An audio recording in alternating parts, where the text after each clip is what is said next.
Salut tout le monde, comment est-ce que ça va? Moi ça va plutôt bien pour l'instant. En fait de base, la vidéo je devais la faire hier, sauf qu'il faisait 28 degrés. Et vous vous rendez pas compte, mais quand ta chambre elle est dans un grenier, frérot, c'est une torture sans nom. Et ça tombe bien, parce que la vidéo d'aujourd'hui a un petit rapport avec la torture.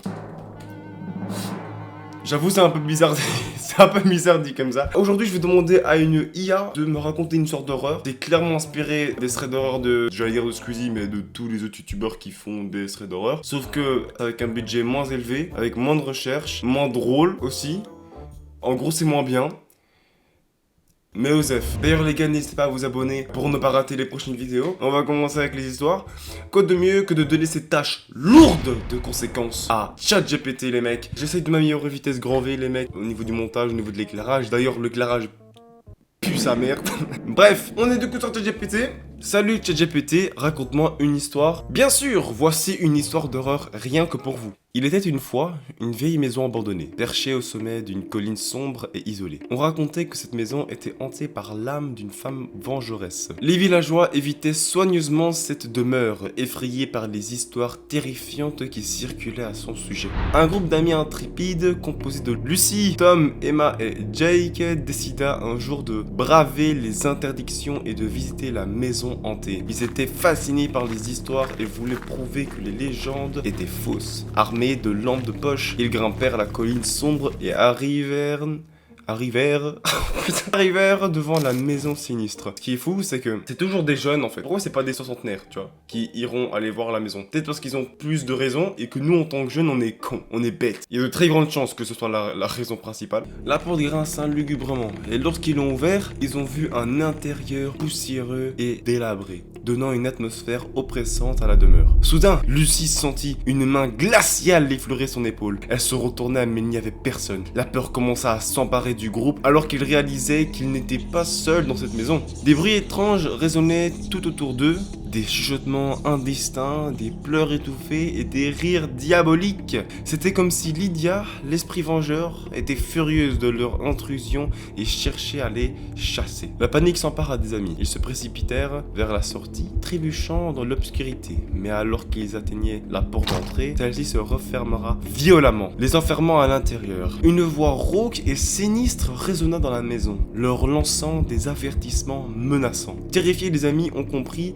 qu'ils devaient trouver un moyen de calmer l'esprit de Lydia pour échapper à cette maison maudite. Ils se rappelèrent d'une ancienne légende selon laquelle Lydia avait été injustement accusée et exécutée pour un crime qu'elle n'avait pas commis. Ils se retournèrent dans la pièce où se trouvait un vieux journal. Celui-ci racontait l'histoire tragique de Lydia et révélait l'identité du véritable coupable.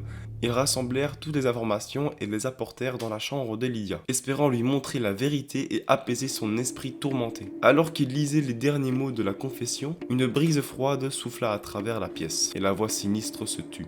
Les portes s'ouvrirent lentement, permettant aux amis de s'échapper de la maison hantée, enfin libre du danger. Alors, j'aimerais faire une histoire de... Oh, mec, une histoire d'horreur avec Kylian Mbappé, ça serait incroyable, attends. Salut ChatGPT, raconte-moi une nouvelle histoire avec comme méchant Kylian Mbappé.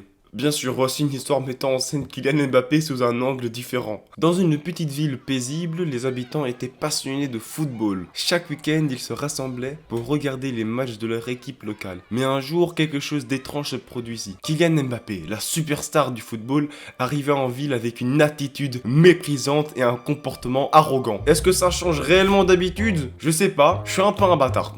Un peu. Il prend la grosse tête quoi, parce que le football il a changé. Vous savez quoi? Vraiment, le football il a changé. Frérot, ça fait un an que le mème il est fini là. Je continue malgré tout. J'ai envie de ressusciter ce mème. Mbappé avait décidé de s'approcher, de s'approprier la ville, pardon, de s'approprier la ville, le mec. L'audace quoi, l'audace. Convaincu de sa supériorité, il prenait plaisir à humilier les joueurs de l'équipe locale et à ridiculiser les habitants.